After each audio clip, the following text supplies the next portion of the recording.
Alors, chers camarades, pourquoi je suis devant vous ce soir? Je suis là pour vous dire d'abord, dans un premier temps, que le PPACI n'ira pas aux législatives. Ça fait 1. 2. Je viens ici mettre en garant. Je viens ici garant, comme on le dit dans notre langue mouchi en Côte d'Ivoire. Je viens garant.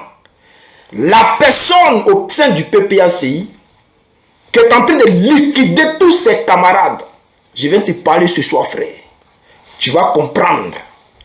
C'est la place du président Gbagbo que vous voulez.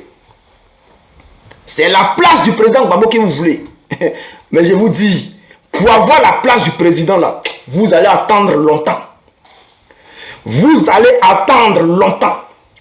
Parce que nous allons non seulement empêcher le président Gbagbo Laurent, je le dis, depuis le 25 octobre là, après ce 25 octobre là, il n'y a plus de démocratie au PPACI. Vous le voulez ou pas, nous on le dit. Il dit, militants de base, communicants PPACI, on est tous unanimes que à partir après le 25 là, il n'y a plus de démocratie au sein du PPACI. Tout ce que le président Gbagbo dit là, c'est ce que nous allons faire. Et nous, jamais on va autoriser le président Gbagbo de démissionner. Jamais on va laisser le président Gbagbo démissionner tant que l'objectif n'est pas encore atteint. Puisqu'il nous a promis la libération de la Côte d'Ivoire. Et il nous a dit qu'il allait se battre jusqu'à son dernier souffle. Je vais aller doucement parce que je suis trop énervé là. Le président nous a dit qu'il allait se battre jusqu'à son dernier souffle. Donc, nous, militants de base, communicants PPACI, et je parle au nom de tous mes camarades communicants, on ne peut pas laisser le président démissionner. Parce que ceux qui sont là ne sont pas encore prêts. Ceux qui sortaient un peu du lot, ils ont été tous arrêtés. Ceux qui sont là, ils ne sont pas prêts. Comment vous êtes là? Le combat même n'est pas encore achevé. Et vous luttez déjà la succession du président Gbagbo Laurent. Jean, vous voulez aller aux élections en 2030. Vous voulez aller aux élections en 2030. Et quand on vous parle de ces histoires d'élections législatives, vous êtes chaud pour aller aux élections législatives. Vous vous foutez de qui même? Vous vous foutez de qui? Blaise Las est en prison. Daï Nestor est en prison. On vient d'arrêter Damana Picasse. Ils sont tous de quoi Justin. On veut les arrêter. Ils ont arrêté les autres, ils veulent arrêter maintenant quoi Justin. Et vous, ce qui vous préoccupe, c'est les élections législatives. Chers cadres, vous réfléchissez comment? Vous réfléchissez comment? On n'est pas allé... On n'est pas... Le RDR d'Alassane Ouattara n'est pas allé aux législatives en 2002. En 2000, là. Élections législatives de 2000, là. Ils ne sont pas allés là. Est-ce que le RDR a disparu? Ils ne sont pas allés en 2000 là. Est-ce que le RDR a disparu? Chers cadres, aujourd'hui le plus important dans ce combat là, c'est la chute d'Alassane Ouattara. Ce que nous là, nous voulons là, c'est la chute d'Alassane Ouattara.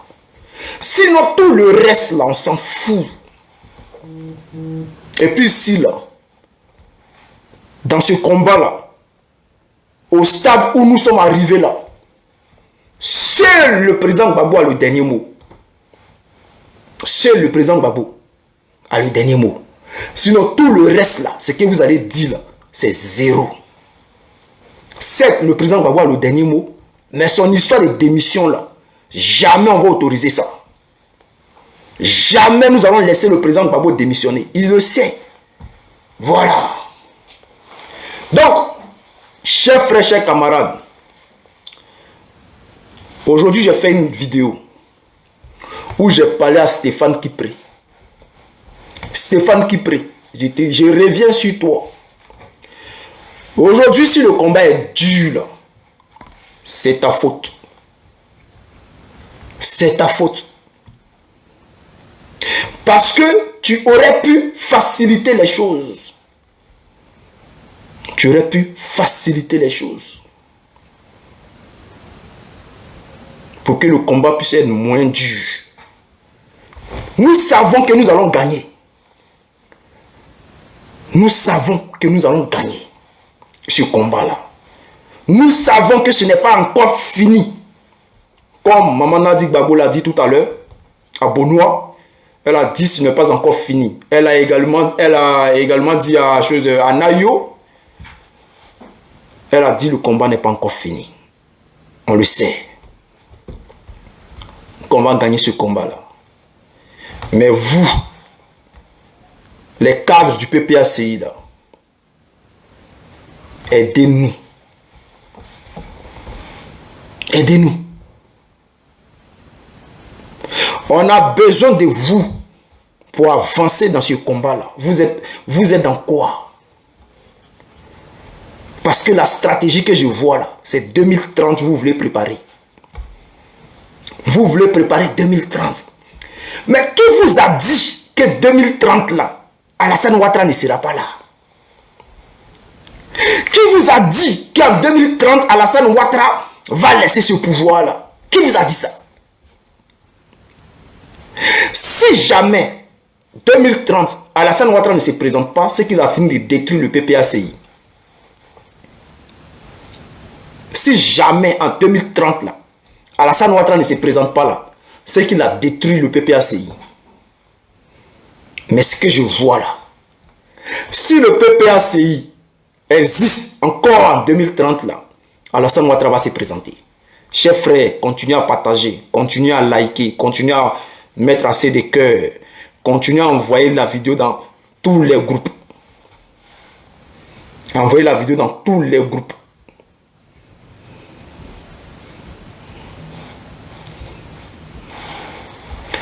Alors, chers parents ivoiriens, Alassane Ouattara sera encore là en 2030. Je sais de quoi je vous parle. Les cadres là, ils le savent. Ils le savent très bien. Donc, quand je vois aujourd'hui des communiqués sur des communiqués, depuis ce matin, il y a eu au moins 4-5 communiqués. Ces communiqués-là servent à quoi? Durant tout ce combat-là, vous avez aligné les communiqués. Vous avez vu le RHDP faire communiquer. Vous avez vu RDR faire communiquer. Mais c'est vous. Vous avez aligné les communiqués fatigués. Aujourd'hui encore, même Emmanuel Macron qui dit félicitations à Alassane Ouattara. Il y a un communiqué qui sort. Quelque chose, il n'y a pas rapport de force. Il n'y a pas rapport de force. Et vous voulez causer à Macron? Hein? Quelque chose, il n'y a pas rapport de force. Vous comptez sur quoi? Qui sont vos alliés? Sur qui même vous comptez même pour dire que vous allez répondre à Macron, puis lui, il va s'intéresser à vous. C'est quoi vous allez utiliser même pour faire peur à Macron ou bien à Ouattara? Les gars, réveillez-vous, hein. Réveillez-vous. Oh. Hein?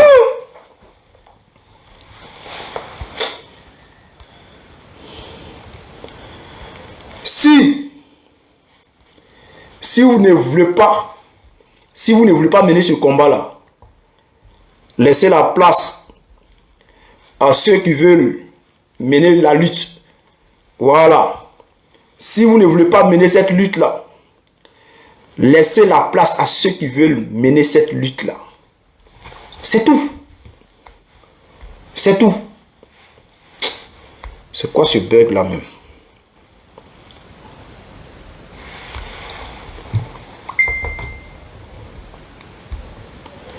Il n'y a même pas de rapport de force.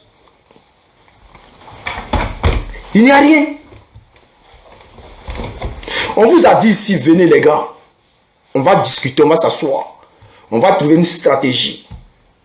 On dit cela, c'est les gars qui passent sur les réseaux. On ne les considère pas. Ce qui me fait mal, 2020, l'homme a créé un mouvement même, nous là, on n'était pas venus pour causer Ouattara. En 2020, on a montré ça. Au moins plus de 130 personnes. 130 personnes allaient accueillir le président Gbagbo, tout organisé, remuer la toile.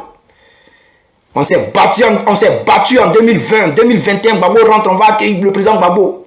On va vous voir pour dire qu'on a besoin de moyens. Nous, les PPACI, on va faire la politique. Mais le côté des zinzins du RHDP, là, nous aussi, on veut faire ça. On nous dit non. À cause de nous, vous avez brassé cette histoire de jeunesse PPACI. Puisque on s'est dit, on est jeunesse PPACI. Vous avez parlé de Ligue de jeunes.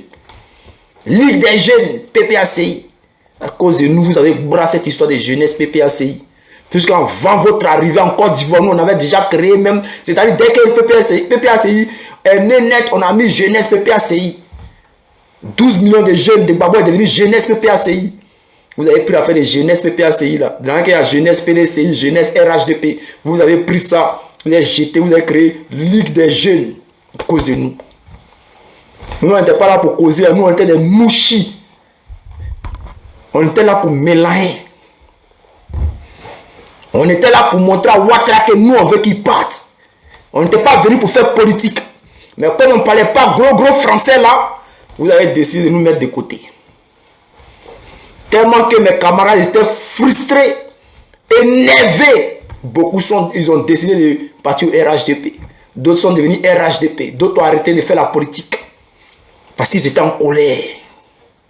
Ceux qui sont restés là, ils ne dépassent même pas une vingtaine. Mais ils sont restés jusqu'au bout. Ils sont là. Ils sont là. Plus de 130 personnes s'est battu en 2020. Brûler les pneus ici, mélanger tout. On s'est regroupé. On dit le président arrive. Ok, on crée un mouvement on crée un mouvement 12 millions de jeunes de Gbagbo. On prend des jeunes qui sont dans le mouvement un peu truc. On les met devant, on dit allez-y causer les vieux là. Les gars arrivent. On leur parle parole. Nous, on n'était pas venus pour causer. Hein. On avait juste besoin de soutien. Pour tenir, pour grossir nos rangs. Jusqu'en 2025 là. C'est ce que nous on préparait. Vous avez bras. Ça me fait mal, c'est pour ça que il n'a jamais parlé de ça. Hein. Aujourd'hui, je parle de ça. Aujourd'hui, je parle de ça parce que ça me fait mal. Ça me fait mal. Vous avez zaï. Vous avez zaï. Aujourd'hui là, nous on sait que ce n'est pas fini. Ce n'est pas fini. Donnez-nous la main. Donnez-nous la main. Passez-nous le mouvement. On va lancer le mouvement qui est là. On va prendre les choses en main. On ne peut pas causer vous. Allez là, vous ne pouvez pas voyager. Puisque c'est maintenant que vous voulez causer nous là. On ne peut pas faire corps à corps. On est obligé de vous parler en vidéo. Parce que les réunions là, tout ça c'est bon. Est-ce que les Ivoiriens qui sont là, les Ivoiriens qui sont là, est-ce qu'ils veulent encore aller aux élections? Est-ce qu'ils veulent parler à faire des élections législatives? Quoi? Est-ce qu'ils veulent parler de ça? Les gars, tapotez, mettez assez de cœur. Champion, que c'est? Faut laisser à faire de nom. Ne comparez pas RDA à Gbagbo. C'est ce qu'on a fait. Hein. De 2001, quand ils ont fait les premières tentatives. C'est ce qu'on a fait. On n'a pas voulu se comparer au RDA. 2000 même, quand le président Gbagbo a prêté serment et qu'ils sont sortis pour venir nous attaquer. On a vu se jouer les démocrates, les chocos. Ils sont allés ramasser des cadavres pour aller verser à Yopougon. On a vu ça, hein. On a encore vu se jouer les chocos, genre les démocrates. C'est nous, on connaît papier. 2002, ils sont venus faire la guerre. On sait qui est derrière. On sait qui a envoyé la guerre. On le connaît. On sait qui finançait la guerre. On a voulu jouer les démocrates. Non, allons-y causer. C'est dans causerie là. Ils ont amplifié ça encore. Toi, tu vas venir me parler de quoi? Non, on n'est pas comme... On est... c'est fer qui coupe fer. C'est fer qui coupe fer. Draman Ouattara, les démobilisés là, il devait 12 millions chacun. Et quand ils ont tiré en l'air là, il a donné les jetons là, chap. Quand les démobilisés ont tiré en l'air là, Alassane Ouattara a donné les jetons, chap, vite. Il leur a payé vite. Il aime le rapport de force. Alassane Ouattara là, si tu es causé lui là, il va se foutre de toi.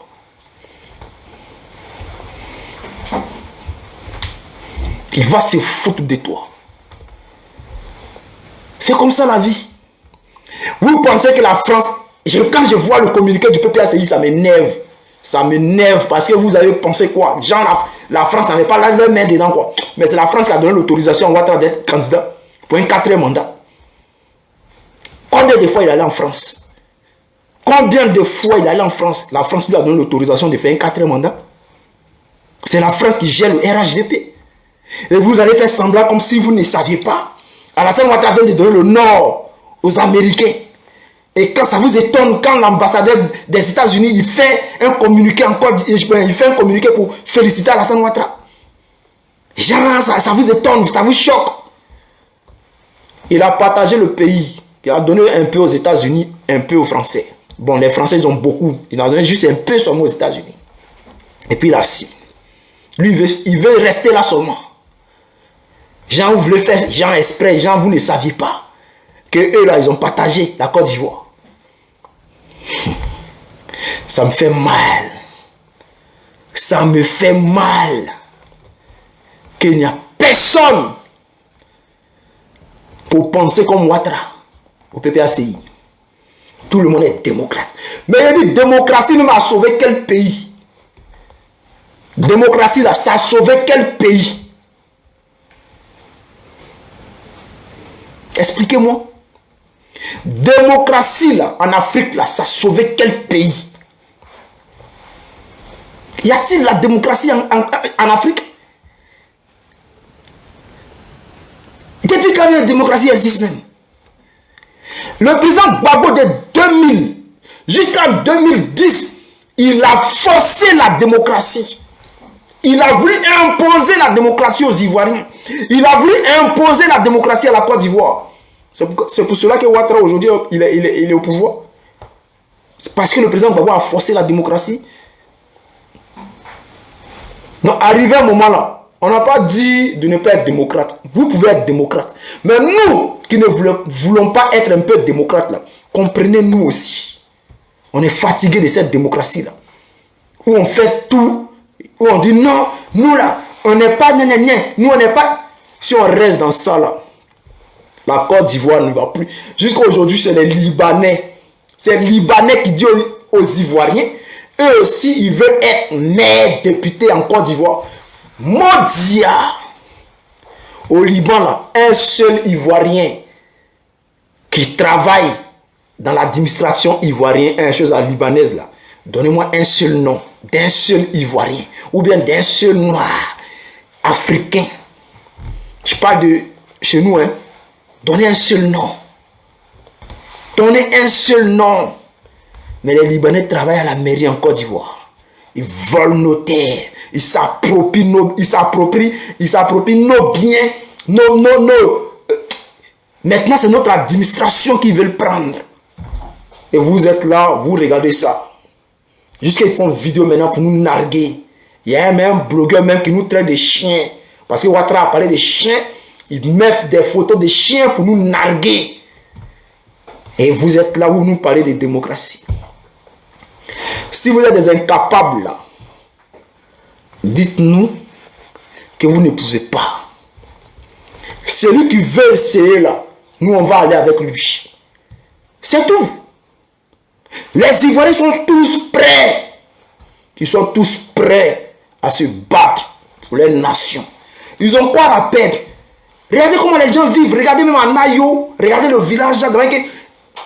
Ils sont venus tomber sur tout le monde. Ils sont venus tomber sur les gens. Les gens ne sont même pas, ils ne sont même pas protégés. Ceux qui ont déjà les gens en Ayo là. Mais c'est ça même qui me fait mal. Ce sont les apatrides. Des étrangers qui sont allés déjà. Et puis la milice d'Alassane Ouattara, eux-mêmes, c'est des étrangers. Ils ont porté une tenue de gendarmes policiers. Eux-mêmes, ils sont de même nationalité avec ces apatrides-là qui ont déjà nos parents en Ayo, à Teini, à Bonoa, à Yamsoukro. Putain.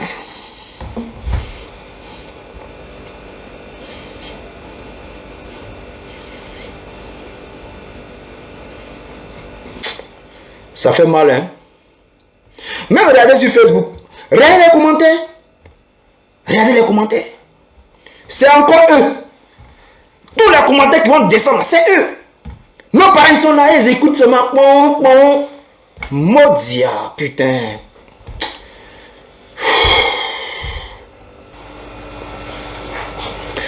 Je ne perds pas espoir, frère. Je ne perds pas espoir. Je suis énervé. Je suis énervé même. Je suis très très en colère. Voilà, mais je sais qu'on va... Bientôt là, nous on va descendre là-bas. Voilà, on va descendre là-bas. On va faire ça propre. Mais là, il faut que ceux qui sont devant nous là, ils nous montrent qu'ils sont des garçons.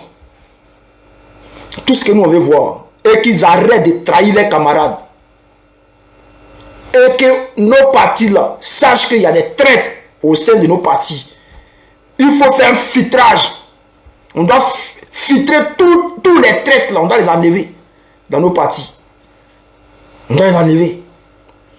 Parce que les histoires de postes, les histoires de placement, ils vont trahir les camarades. Maintenant, ils sont là maintenant. Pénard. Vous pensez que vous allez remplacer le vieux? Le vieux n'a pas quitté ce poste là. Demain là, amusez-vous seulement. Et le président a dit démissionne. Je vous jure, hein, le président ne peut pas démissionner. Et puis il ne peut pas aller à quelque part. Il reste à son poste. Il reste bloqué là. Il reste calé à son poste. Voilà. Il faut que ça soit clair. Le président Gbagbo reste là. Il reste là. Et puis cette histoire de celui qui va prendre sa place, c'est nous qui allons décider. C'est nous qui allons décider si le président Gbagbo, à qui il va donner sa place. C'est tout. On ne va pas se lever pour dire non, c'est lui là. Non, hein. Voilà. Les pareil, ce qu'on voit là, il n'y a pas de garçon là-bas. Réveillez-vous. Voilà. Réveillez-vous. Nous avons longtemps cru qu'un homme pouvait, à lui seul, tenir tête à l'Empire. Nous avons cru qu'avec la vérité, la foi et la justice de notre côté, nous pourrions vaincre les chars, les mensonges et les bombes. Nous avons cru qu'en suivant Laurent Gbagbo, nous écrivions une page d'histoire où la Côte d'Ivoire se tiendrait debout, libre et digne, devant le monde. Mais aujourd'hui, une question nous brûle les lèvres et nous hante l'esprit. Où sont les alliés du président Gbagbo? Parce qu'une guerre, aussi juste soit-elle, ne se gagne jamais seule. Et aujourd'hui, tout indique que Laurent Gbagbo mène une bataille sans armée, sans relais, sans appui solide. Face à lui, Alassane Ouattara n'est pas qu'un homme. Il est le visage local d'un système tentaculaire. Derrière lui, il y a la France, celle de Sarkozy hier, celle de Macron aujourd'hui, les États-Unis, Israël, l'Union européenne et toutes ces forces qui ont fait de l'Afrique leur terrain de jeu stratégique. Ce n'est plus une question d'élection, c'est une guerre d'influence mondiale. Et dans ce combat où les cartes sont truquées, le président Gbagbo semble plus isolé que jamais. Ses propres partisans doutent. Ses propres lieutenants discutent ses décisions. Ses alliés d'hier le critiquent à voix basse.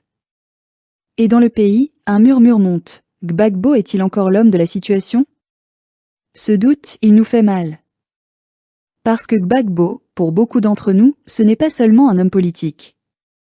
C'est un symbole. Le visage d'une Côte d'Ivoire résistante, fière, attachée à sa souveraineté. C'est celui qui a dit non quand tout le monde disait oui. Celui qui a refusé de plier quand les bombes françaises tombaient sur Abidjan. Mais un symbole, aussi grand soit-il, ne peut pas gouverner à la place d'une stratégie. Le président Gbagbo semble enfermé dans une logique de résistance solitaire. Il parle de paix, de réconciliation, de prudence, pendant que le pouvoir, lui, avance méthodiquement, verrouille les institutions, étouffe l'opposition et prépare les lendemains à sa manière. Pendant que les forces impérialistes consolident leur position économique et militaire, le PPACI s'enlise dans des débats internes, des querelles de clans et des décisions floues. Nous avions besoin d'une vision, nous avons eu des silences. Mais surtout, où sont nos alliés ? Les BRICS, que beaucoup voyaient comme la planche de salut du continent, ont montré leurs limites. Le soutien accordé au candidat Aoua Domelo, au détriment du président Gbagbo, a laissé un goût amer. Non pas parce que Domelo n'est pas un fils de la maison, mais parce que cette décision a révélé une réalité crue. Même nos alliés stratégiques ne veulent plus miser sur Gbagbo. Le vent du temps ne souffle plus dans sa direction. Alors que le Burkina Faso, le Mali et le Niger tracent leur chemin vers l'émancipation, notre Côte d'Ivoire reste prisonnière du compromis et de la peur. Le pouvoir d'Abidjan se pavane, sûr de son impunité, pendant que l'opposition hésite, se divise et recule. Et nous, peuple de Côte d'Ivoire, nous regardons tout cela avec un mélange d'amertume et de résignation. Mais nous devons le dire, sans haine, sans complaisance, le président Gbagbo a commis une erreur stratégique majeure. Celle de croire que l'histoire se répète toujours de la même manière. Celle de penser que le même discours, la même posture, suffirait à rallumer la flamme du peuple. Non, les temps ont changé. L'Afrique bouge, les jeunes se lèvent, les alliances se déplacent. Nous ne pouvons plus combattre le système d'hier avec les méthodes d'avant-hier. Pendant que Gbagbo parle, Ouattara agit. Pendant que le PPACI discute, le RHDP consolide. Pendant que nous espérons, la machine du pouvoir avance, écrasant toute contestation, infiltrant toute résistance, achetant tous les silences. Et face à cela, notre président semble fatigué, prisonnier d'une fidélité à lui-même, d'un entêtement que certains appellent courage, mais qui ressemble parfois à une forme d'isolement. Nous ne renions pas Gbagbo. Nous ne pouvons pas le faire. Ce serait trahir notre propre mémoire. Ce serait cracher sur tous ceux qui sont tombés pour la cause de la souveraineté. Mais nous devons parler vrai. Parce qu'aimer un homme, c'est aussi savoir lui dire quand il se trompe. Et aujourd'hui, Gbagbo se trompe en croyant qu'il peut encore combattre seul. Le peuple ivoirien, celui qui l'a porté dans la tourmente, celui qui a résisté aux bombes et aux humiliations, attend un souffle nouveau. Pas un renoncement, mais une renaissance. Un Gbagbo capable de tendre la main à d'autres forces panafricaines, à d'autres générations, à d'autres visions. Parce qu'à ce stade, ce n'est plus seulement une bataille pour le pouvoir, c'est une bataille pour l'avenir même de la nation ivoirienne. Et nous voyons bien le piège qui se referme. Le pouvoir d'Abidjan veut isoler le président Gbagbo pour mieux le neutraliser politiquement. Il le pousse à apparaître comme un homme dépassé, sans relais, sans avenir. Pendant ce temps, on prépare la relève du système, un Ouattara bis, un visage plus jeune, mais au service du même ordre occidental. La France regarde, silencieuse. Elle joue le double jeu qu'elle a toujours joué, une main sur le pétrole, une autre sur nos élections. Elle se présente en arbitre alors qu'elle est partie prenante. Et chaque fois que nous croyons à une ouverture, c'est un piège qui se referme. Alors oui, la question se pose, Laurent Gbagbo a-t-il encore un avenir politique ? Peut-il encore incarner la rupture quand il semble prisonnier du passé ? Peut-il encore rallumer la flamme de la souveraineté alors que même ses plus fidèles partisans doutent ? Peut-être que oui. Mais à une condition, qu'il entende la colère du peuple. Qu'il comprenne que l'heure n'est plus au calcul, mais à la reconstruction du mouvement. Qu'il accepte de partager, de déléguer, de transmettre. Que le combat cesse d'être personnel pour redevenir collectif. Parce que nous ne voulons pas d'un autre héros. Nous voulons un avenir. Nous voulons une Côte d'Ivoire libre, souveraine, unie dans sa diversité. Nous voulons un pays où plus jamais un homme ne soit au-dessus du peuple, ni par les armes, ni par la ruse, ni même par la gloire passée. Nous restons attachés à Gbagbo, mais nous refusons l'immobilisme. Nous respectons le père, mais nous exigeons le renouveau. Le temps est venu de refonder la lutte, d'appeler à une nouvelle alliance panafricaine, d'unir les voix de l'Afrique contre l'emprise étrangère. Nous savons que la route sera longue. Mais chaque peuple finit par atteindre son aube. Et quand ce jour viendra, nous voulons pouvoir dire que nous n'avons pas cédé à la peur, ni à la fatigue, ni à la nostalgie. Nous voulons dire que nous avons gardé la foi, malgré tout. Et si le président Gbagbo retrouve ce feu intérieur qui faisait trembler les puissants, alors peut-être, oui, l'histoire lui offrira une dernière bataille. Mais elle ne lui pardonnera pas de la livrer seule.